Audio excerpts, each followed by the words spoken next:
जय हिंद साथियों। मैं आर के स्वामी आप सभी का स्वामी क्लासेस फाजिलका में स्वागत करता हूं। साथियों, आज की जो क्लास है मिश्रित प्रश्नमाला सीरीज की 11वीं क्लास रहेगी और आज की इस क्लास में हम हिंदी साहित्य और व्याकरण से संबंधित बहुत ही महत्वपूर्ण प्रश्नों का अध्ययन करेंगे जो कि अक्सर परीक्षा में पूछे ही जाते हैं। साथियों, इस क्लास में आपको बहुत कुछ नया सीखने को मिलेगा, इसलिए वीडियो के अंत तक जुड़े रहें। वीडियो को लाइक और शेयर अवश्य करें। अगर आप हमारे YouTube चैनल पर नए हो तो चैनल को सब्सक्राइब करें, बेल आइकन को अवश्य दबाएं ताकि आप तक नई क्लास का नोटिफिकेशन पहुंच सके। वीडियो से संबंधित PDF प्राप्त करने के लिए आप हमारे टेलीग्राम चैनल को भी ज्वाइन करें, जहां पर आपको सभी वीडियो से संबंधित PDF प्राप्त हो जाएगी। तो शुरू करते हैं आज की क्लास। देखते हैं पहला क्वेश्चन। क्वेश्चन नंबर 1, आलोक पर्व किसकी रचना है? ए विकल्प में है जयशंकर प्रसाद जी, बी विकल्प में है मुंशी प्रेमचंद जी, सी विकल्प में है हजारी प्रसाद द्विवेदी जी और डी विकल्प में है मैथिली शरण गुप्त जी। क्या उत्तर सही होना चाहिए? सभी साथी उत्तर देंगे। क्वेश्चन नंबर 1 का उत्तर जो साथी सी विकल्प को चुन रहे हैं बिल्कुल सही है, यानी कि यह रचना हजारी प्रसाद द्विवेदी जी की मानी जाती है। हजारी प्रसाद द्विवेदी जी को इस रचना के लिए हिंदी का साहित्य अकादमी पुरस्कार भी प्राप्त हो चुका है। सभी साथी याद कर लेंगे। आगे देखते हैं नेक्स्ट क्वेश्चन। क्वेश्चन नंबर 2, नाला सुपारा पोस्ट बॉक्स नंबर 203 किसकी रचना है? ए विकल्प में है सुमित्रानंदन पंत जी, बी विकल्प में है चित्रा मुदगल जी, सी विकल्प में है नासिरा शर्मा जी और डी विकल्प में है उदय शंकर भट्ट जी। क्या उत्तर सही होना चाहिए? सभी साथी उत्तर देंगे। क्वेश्चन नंबर 2 का उत्तर जो साथी बी विकल्प को चुन रहे हैं बिल्कुल सही है, यानी कि यह रचना चित्रा मुदगल जी की मानी जाती है। चित्रा मुदगल जी को इस रचना के लिए हिंदी का साहित्य अकादमी पुरस्कार भी प्राप्त हो चुका है। सभी साथी याद कर लेंगे। आगे देखते हैं नेक्स्ट क्वेश्चन। क्वेश्चन नंबर 3, मिट्टी की बारात किसकी रचना है? ए विकल्प में है शिव प्रसाद सिंह जी, बी विकल्प में है शिव मंगल सिंह सुमन जी, सी विकल्प में है भीष्म सहानी जी और डी विकल्प में है मोहन राकेश जी। क्या उत्तर सही होना चाहिए? सभी साथी उत्तर देंगे। क्वेश्चन नंबर 3 का उत्तर जो साथी बी विकल्प को चुन रहे हैं बिल्कुल सही है, यानी कि यह रचना शिव मंगल सिंह सुमन जी की मानी जाती है और शिव मंगल सिंह सुमन जी को इस रचना के लिए हिंदी का साहित्य अकादमी पुरस्कार प्राप्त हो चुका है। आगे देखते हैं next question.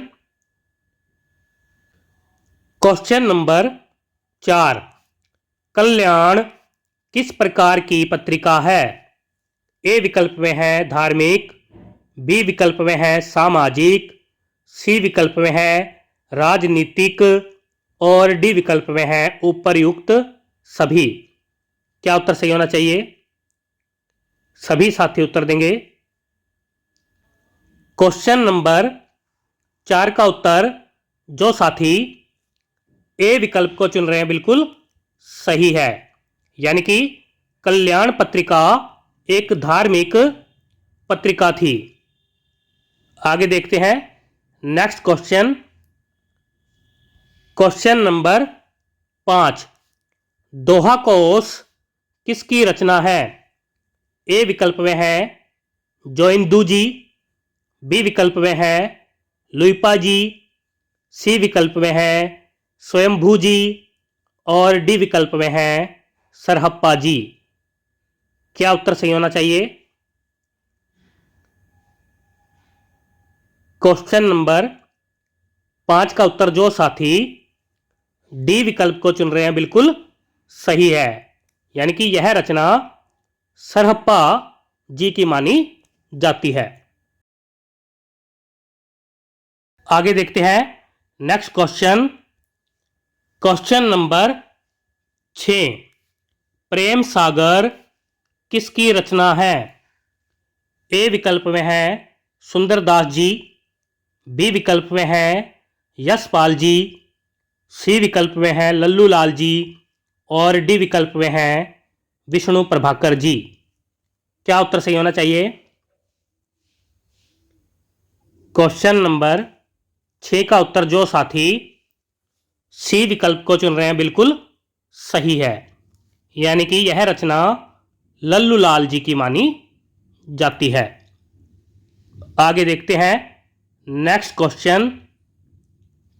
Question number 7, Dasharath सूत तिहुलोक बखाना, राम नाम का मरम है आना, यह किसकी पंक्ति है?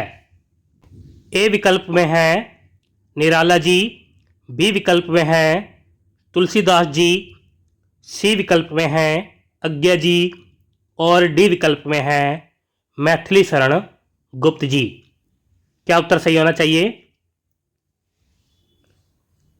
क्वेश्चन नंबर 7 का उत्तर जो साथी बी विकल्प को चुन रहे हैं बिल्कुल सही है, यानी कि यह पंक्ति तुलसीदास जी की मानी जाती है। आगे देखते हैं नेक्स्ट क्वेश्चन। क्वेश्चन नंबर 8, हम दीवानों की क्या हस्ती है, आज यहाँ कल वहाँ चले, यह किसका कथन है? ए विकल्प में है जयशंकर प्रसाद जी, बी विकल्प में है भवानी प्रसाद मिश्र जी, सी विकल्प में है भगवती चरण वर्मा जी और डी विकल्प में है हरिओध जी। क्या उत्तर सही होना चाहिए? क्वेश्चन नंबर 8 का उत्तर जो साथी सी विकल्प को चुन रहे हैं बिल्कुल सही है, यानी कि यह कथन भगवती चरण वर्मा जी का माना जाता है। आगे देखते हैं नेक्स्ट क्वेश्चन। क्वेश्चन नंबर 9, रानी केतकी की कहानी किसकी रचना है? ए विकल्प में है किशोरी लाल गोस्वामी जी, बी विकल्प में है आचार्य रामचंद्र शुक्ल जी, सी विकल्प में है इंसा अल्लाह खां जी और डी विकल्प में है रामधारी सिंह दिनकर जी। क्या उत्तर सही होना चाहिए? सभी साथी उत्तर देंगे। क्वेश्चन नंबर 9 का उत्तर जो साथी सी विकल्प को चुन रहे हैं बिल्कुल सही है, यानी कि यह रचना इंसा अल्लाह खां जी की मानी जाती है। आगे देखते हैं next question. Question number 10, Vinay Patrika किसकी रचना है?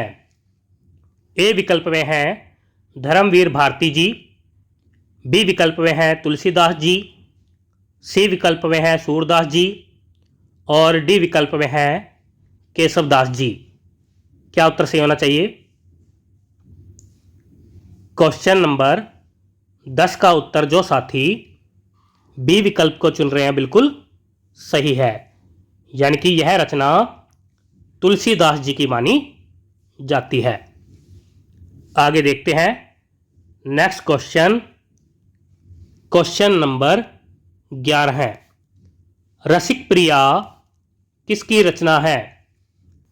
ए विकल्प में है भारतेंदु हरीशचंद्र जी, बी विकल्प में है नंददास जी, सी विकल्प में है केशवदास जी और डी विकल्प में है मलुकदास जी। क्या उत्तर सही होना चाहिए? क्वेश्चन नंबर 11 का उत्तर जो साथी सी विकल्प को चुन रहे हैं, बिल्कुल सही है।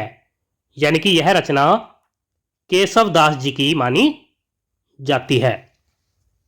आगे देखते हैं नेक्स्ट क्वेश्चन। क्वेश्चन नंबर 12 है, मजदूरी और प्रेम निबंध किसका है? ए विकल्प में है विष्णु प्रभाकर जी, बी विकल्प में है सुमित्रानंदन पंत जी, सी विकल्प में है जयशंकर प्रसाद जी और डी विकल्प में है अध्यापक पूरण सिंह जी। क्या उत्तर सही होना चाहिए? क्वेश्चन नंबर 12 का उत्तर जो साथी डी विकल्प को चुन रहे हैं, बिल्कुल सही है।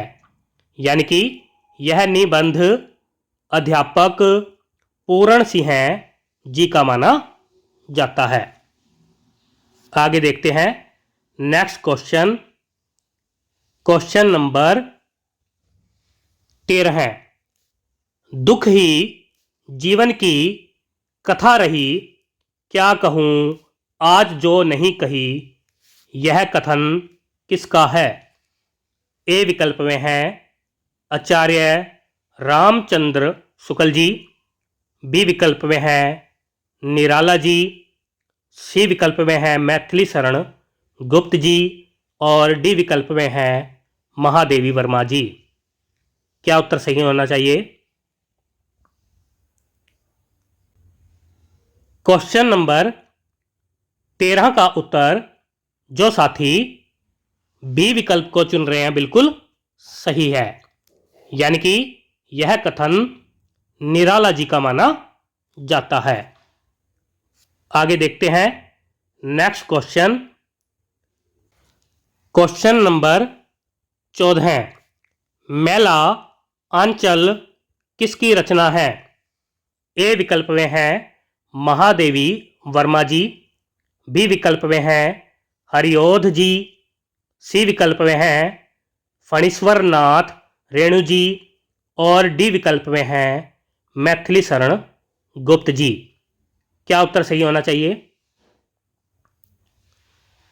क्वेश्चन नंबर 14 का उत्तर जो साथी सी विकल्प को चुन रहे हैं, बिल्कुल सही है। यानी कि यह रचना फणीश्वर नाथ रेणु जी की मानी जाती है। आगे देखते हैं नेक्स्ट क्वेश्चन। क्वेश्चन नंबर 15 है, इन मुसलमान हरिजन पर कोटि हिंदुन वार्ये, यह कथन किसका है? ए विकल्प में है रसखान जी, बी विकल्प में है विष्णु प्रभाकर जी, सी विकल्प में है हरिशंकर प्रसाई जी और डी विकल्प में है भारतेंदु हरीशचंद्र जी। क्या उत्तर सही होना चाहिए? सभी साथी उत्तर देंगे।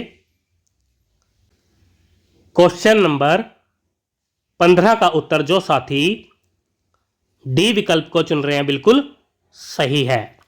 यानी कि यह कथन भारतेंदु हरीशचंद्र जी का माना जाता है। आगे देखते हैं नेक्स्ट क्वेश्चन। क्वेश्चन नंबर 16 है, अपभ्रंश का वाल्मीकि किसे कहा जाता है? ए विकल्प में है आचार्य रामचंद्र शुक्ल जी, बी विकल्प में है स्वयंभू जी, सी विकल्प में हैं पुष्पदंत जी और डी विकल्प में हैं मुंशी प्रेमचंद जी। क्या उत्तर सही होना चाहिए? सभी साथी उत्तर देंगे। क्वेश्चन नंबर 16 का उत्तर जो साथी बी विकल्प को चुन रहे हैं बिल्कुल सही है, यानी कि शंभू जी को अपभ्रंश का वाल्मीकि कहा जाता है। आगे देखते हैं नेक्स्ट क्वेश्चन।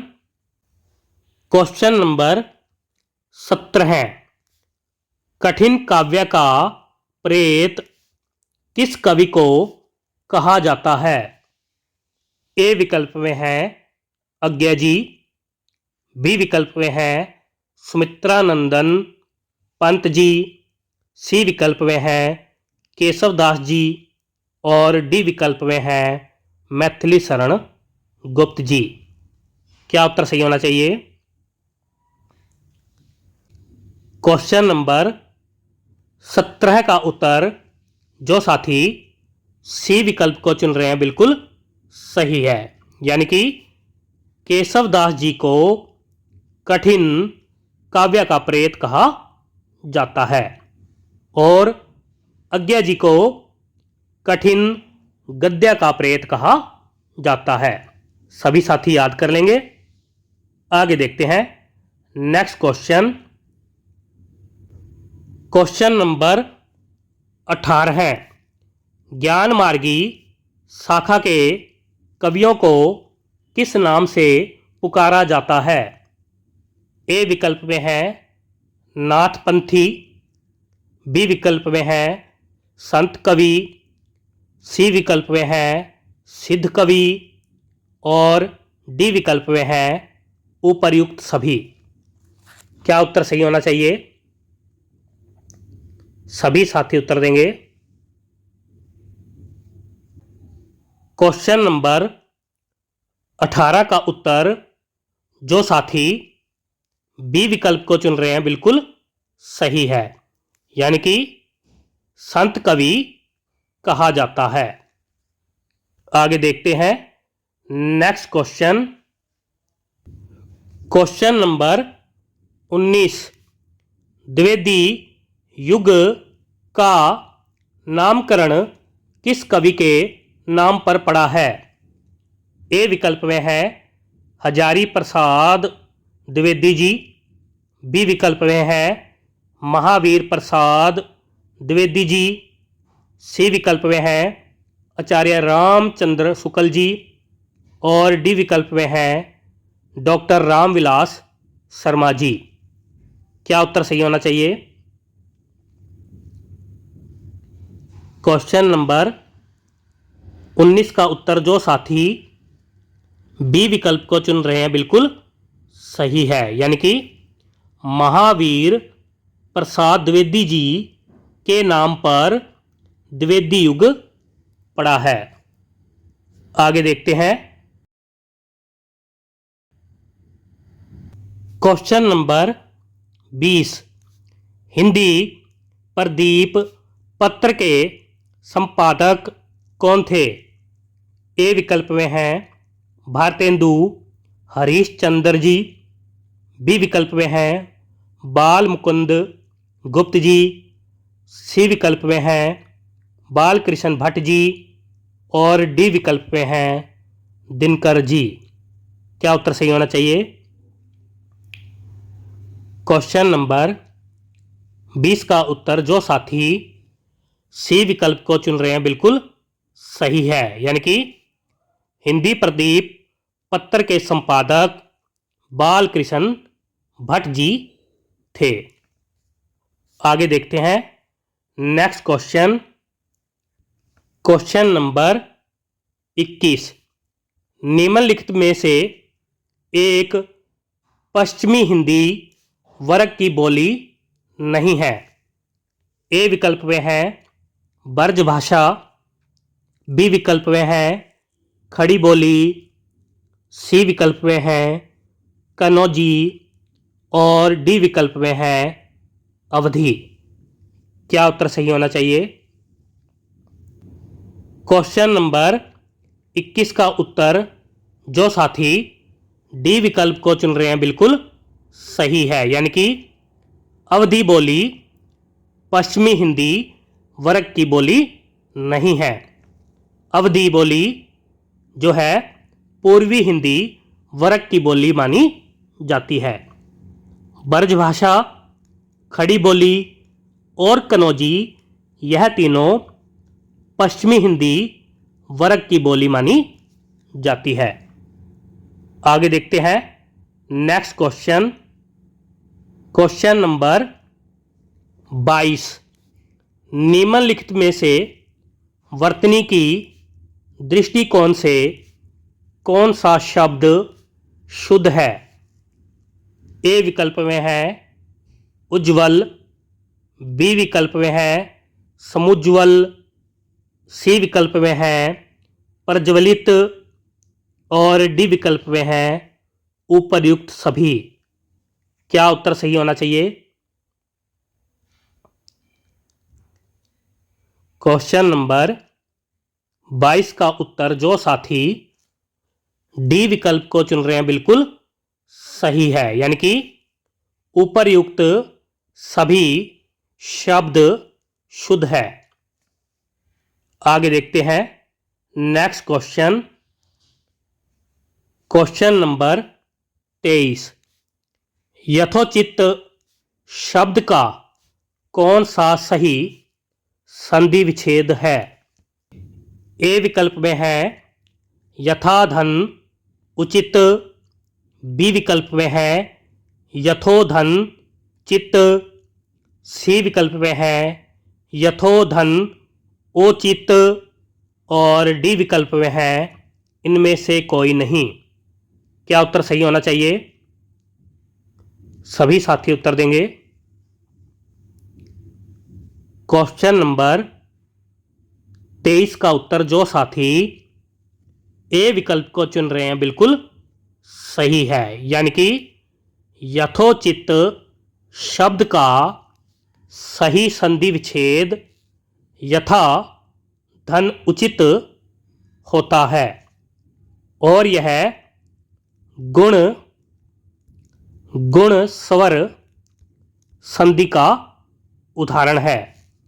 और गुण स्वर संधि में आ का मेल जब ऊ से होता है तो औ बनता है। सभी साथी याद कर लेंगे। आगे देखते हैं नेक्स्ट क्वेश्चन, क्वेश्चन नंबर 24। तत्पुरुष समास में कौन सा पद प्रधान होता है? ए विकल्प में है पूर्व पद, बी विकल्प में है उत्तर पद, सी विकल्प में है दोनों पद और डी विकल्प में है अन्य पद। क्या उत्तर सही होना चाहिए? सभी साथी उत्तर देंगे। क्वेश्चन नंबर 24 का उत्तर जो साथी बी विकल्प को चुन रहे हैं बिल्कुल सही है, यानी कि तत्पुरुष समास में उत्तर पद प्रधान होता है।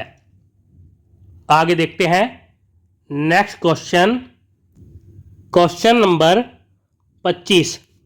बादल का पर्यायवाची कौन सा शब्द नहीं है? ए विकल्प में है तोयधि, बी विकल्प में है तोयद, सी विकल्प में है वारिद और डी विकल्प में है धाराधर। क्या उत्तर सही होना चाहिए? सभी साथी उत्तर देंगे।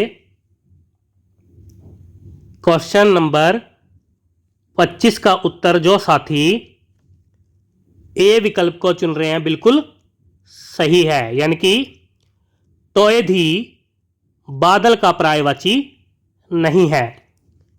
तोयधि सागर का पर्यायवाची माना जाता है। आगे देखते हैं नेक्स्ट क्वेश्चन, क्वेश्चन नंबर 26। वरुणालय, मकरालय और क्षीरनिधि किसके पर्यायवाची शब्द है? ए विकल्प में है बादल, बी विकल्प में है मछली, सी विकल्प में है नदी और डी विकल्प में है सागर। क्या उत्तर सही होना चाहिए? सभी साथी उत्तर देंगे। क्वेश्चन नंबर 26 का उत्तर जो साथी डी विकल्प को चुन रहे हैं बिल्कुल सही है, यानी कि यह सभी सागर के पर्यायवाची शब्द हैं। आगे देखते हैं नेक्स्ट क्वेश्चन, क्वेश्चन नंबर 27। बर्बर शब्द का कौन सा विलोम शब्द है? ए विकल्प में है सभ्य, बी विकल्प में है उर्वर, सी विकल्प में है अब्बर और डी विकल्प में है उपर्युक्त सभी। क्या उत्तर सही होना चाहिए? क्वेश्चन नंबर 27 का उत्तर जो साथी ए विकल्प को चुन रहे हैं बिल्कुल सही है, यानी कि बर्बर शब्द का विलोम सभ्य होता है। आगे देखते हैं नेक्स्ट क्वेश्चन, क्वेश्चन नंबर 28। मूक शब्द का कौन सा विलोम शब्द है? ए विकल्प में है आमूक, बी विकल्प में है वाचाल, सी विकल्प में है अल्पभाषी और डी विकल्प में है उपर्युक्त सभी। क्या उत्तर सही होना चाहिए? क्वेश्चन नंबर 28 का उत्तर जो साथी बी विकल्प को चुन रहे हैं बिल्कुल सही है, यानी कि मूक शब्द का विलोम वाचाल होता है। आगे देखते हैं नेक्स्ट क्वेश्चन, क्वेश्चन नंबर 29। गोद लिया हुआ पुत्र के लिए उचित एक शब्द क्या होगा?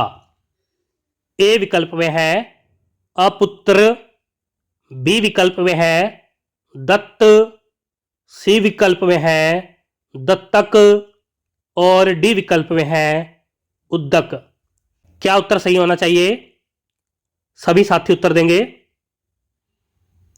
क्वेश्चन नंबर 29 का उत्तर जो साथी सी विकल्प को चुन रहे हैं बिल्कुल सही है, यानी कि गोद लिया हुआ पुत्र के लिए उचित एक शब्द है दत्तक।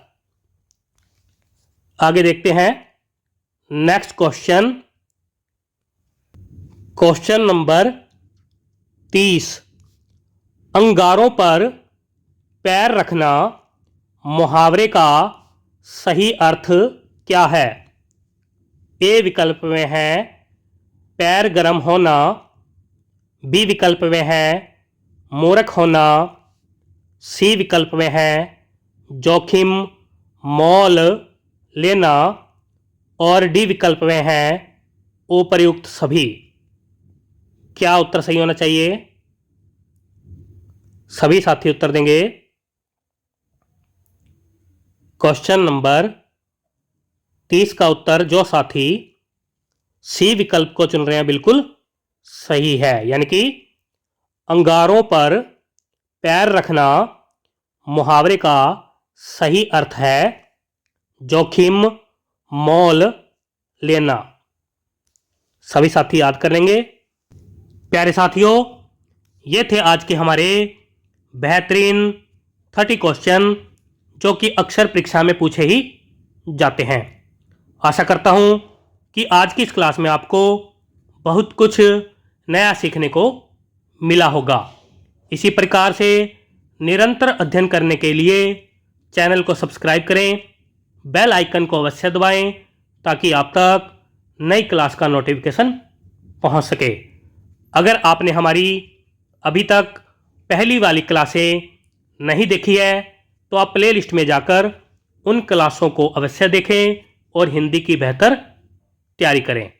तो मिलते हैं अगली क्लास में, तब तक के लिए जय हिंद।